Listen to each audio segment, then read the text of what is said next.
Well, hello and welcome, everybody. Welcome back to another episode of Fortuna Redux. So we have a couple of interesting news stories for today. First off, towing with an electric pickup might pose challenges. I would have never guessed that. Yes, I know, it's weird. Tell me, Joe, why does it pose challenges? So people are finally deciding to think about, well, what if I want to tow my truck and have a trailer and tow it across the country? Mm-hmm. And people are like, well, they can only do like 200 miles on a charge. Right. So that's not 1,000 miles. That's not ideal. Yes. Okay, but here's my question. Plus, well, hold on. Plus, towing something inevitably will take more power battery. because you're, expending more energy to move a heavier object. That does track. Okay, but here's my question. Yes. Who has an electric truck with the intention of towing with it? Probably nobody. Well, I have a It seems like follow-up question for you. 90% of every truck in the world never tows in its life, let alone an electric truck. I'm sorry, I just don't see it happening. Well, that's what I was going to say, is that we've pointed out a few times that most people who drive trucks often don't use them. Joe, Correct. when's the last time you actually did something with your truck that required absolutely having a truck? Like 2 weeks ago.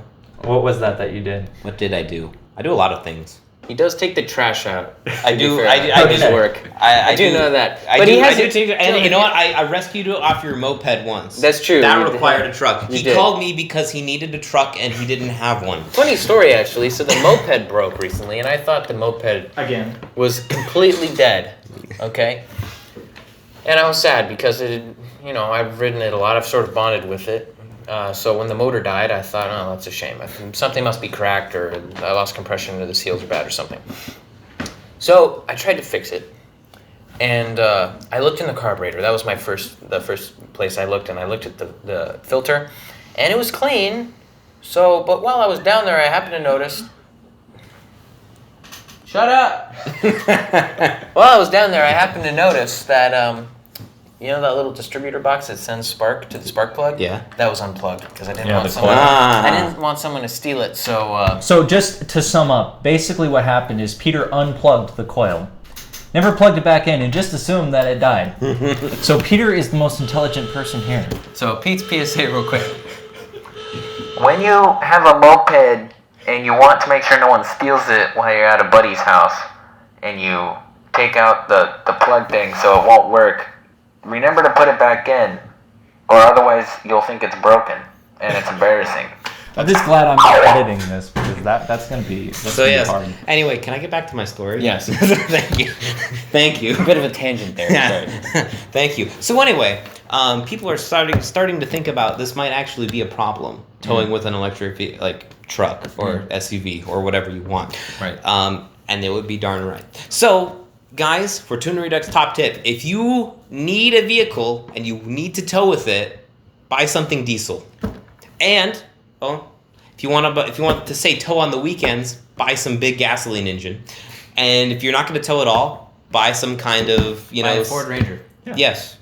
Buy some kind of 4-cylinder turbocharged engine, and it'll do just fine. Because I have to say, it wasn't fair for me to say that most people don't use their trucks. You know what most people use their trucks for? What? Towing their trailers. A lot of people do have camper trailers. Yes. And a lot of people use it, not often, but they do use their truck for that, and that's why they have their truck. Yes. But most of the time around town, you just see them driving their truck with nothing in it. Because they bought it for towing their trailer. Yes. Well, see, it depends on how often you are actually going to tow stuff. Determines what engine you should buy, and if you're going to actually buy a truck, you probably should look into this. It's very. Remember, people also use trucks for completely blocking parking spaces. That's true. That's true. And It's very important. Riding 2 feet behind your bumper on the freeway at 90 miles an hour. Right. Actually, people in Miatas do that all the time too. Just trying to justify it. Right, but the thing is... Everybody does that. Yes, but see, the difference is, Joe, that Miatas are cool. Right. You look in your rearview mirror and it's just a giant Dodge on your ass. Well, you don't even. Well, yes, that's what Dodges do with their little tow mirrors. Like, I'm towing something. No, you're not. Grills are so big these days, you don't even see any of the truck. You just look in your mirror and you see the Dodge logo. Yes. Boom. And this is how Dodge guys signal to you very subtly that you should change lanes and get out of their way. Very subtly. Yes. All right, on to other news. Yes. I actually have some sad news for you guys. Oh no. the last two CHP Crown Victorias have been retired. They're gone. What a That shame. is a shame. Which means when you see the CHP pulling you over, it will not be in a Crown Victoria. That's really sad. So, are the prices of Crown Vics going to go up dramatically now that... The fact that they're not being made anymore. I think time to invest, people. Yeah, so guys, if you ever wanted a retired police Crown Victoria, now is the time to buy them. Yeah. Yeah, I'm just kidding about that, by the way. Don't take financial advice from We anyone know on nothing. YouTube. Yes. Period. Let alone us. Unless you want to buy a Crown Victoria. In which we shall reference you to one of our previous videos, should you buy a car at auction? And then the answer is a resounding no. No, probably not. But if you want a Crown Victoria, you might want to. Or you just go to your local auto fair and there's inevitably one there for like $1,500. You know, honestly, I've not seen a Crown Victoria at our auto fair or many on Craigslist. Maybe I haven't looked enough, but I can't really find many of them. At least not the one that you'd want to own. A lot of the ones you find around are They're just like like the- grandma cars. They're like they got the big seats and they They're don't like the look cool. Well, see, Mercury ones. There's Yeah. just one guy who lives way out in Arizona who bought them all. Yeah. And he just like, he sits in his chair And just and looks at his field of Crown Victorias and yes. Because I gotta admit, when we were at that auction, even though most of the Crown Victorias were absolute crap, the ones that weren't were actually very cool. Yes. Yes, they were. Yeah. Do you guys mind scooting over? I'm like getting pushed out of frame. All right, yeah. Thank you. No, not that. The other way. Oh, this way. So guys, this is the unedited version of Fortuna Redux. Let us know how you like it in the comments down below, and we might consider doing this more often. You know. Oh my gosh. Okay, let's move the show along, please. Yes. Is my turn? Yes. Is your turn. Okay, I think it is time for This Week in Europe. Wait a minute, I have one question for you. Yes. Do we have anything else to do? No, but I want to set up that camera for This Week in Europe so we can get a tighter frame on Andres. Okay, we're gonna set up a camera and then it's gonna be this week. in Europe. Yeah. Because now we're dictating. Now we just. I think we've given up on editing at this point.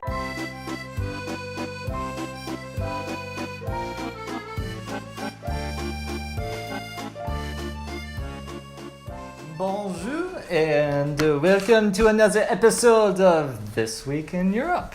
That was a smooth transition. That was good. And we've got our nice studio cat here along for the ride. Just doing Doing studio cat things. Oh, hey. merci. Okay, so some interesting news from the luxury German auto market. The new Mercedes SL will no longer be a hardtop convertible, but a softtop convertible. That's awful. Interesting. And since the SL's inception in the 1950s with the Gullwing, the famous Gullwing, there's always been a hardtop option for this car.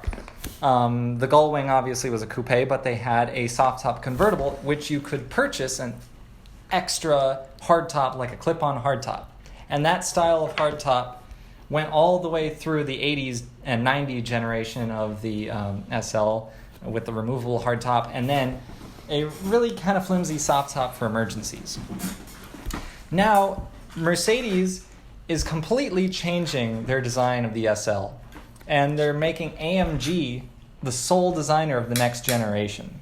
So Mercedes isn't actually designing this new SL, it's all AMG.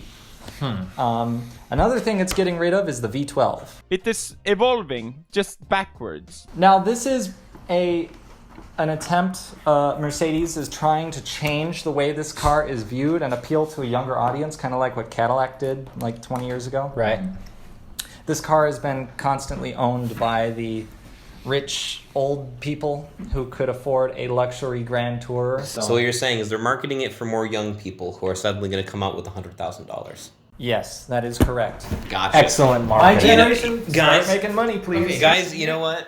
This is a problem I've been having. I suddenly have like lots and lots of money, usually in the hundreds of thousands, and I have nothing else to Right. buy them on than a Mercedes. So relatable. Yeah, I know. Yeah. In other news, Porsche might be considering a successor to the 928. Really? The first time since the 1990s, they might start producing a front-engine Grand Touring car based off of the Panamera. Because if you exclude all of their SUVs, right, because they should be excluded from any Porsche lineup. The Panamera is their only front-engined touring car, right? So they're basically going to chop the back half of a Panamera off and make it look good. So they're gonna make a Panamera actually look good. Don't they already have one of those? No. It's called the 911, I thought. It looks almost identical to the Panamera, except for it actually looks good. Well, you know what there's- the difference is? What? The engine's in the back. Oh, It's in the wrong. They put it in the wrong. They place. put it in the I keep Porsche- forgetting Porsche- about that. Porsche wanted to upgrade from having one car to having two. Yes. There's something spectacular about the German large GT car with a gigantic V8 in the front and your cockpit is in the back quarter of the car. Yeah, see, I'm okay with just sticking to American cars, because they already figured that out a long time ago. Yes. Yeah, we've been doing that for a long time now. Quite a while, actually. Who are you speaking about? We're French. We That's don't make cars. That's true. Oh, yeah, that's true. Whoops a daisy. Yeah, we make Renaults. They hardly count as cars. In other news, an 80-year-old man in France blows up his kitchen while trying to swat a fly. You know what? What? I hear that's the best way to get rid of your bugs. You know what? I bet it was effective.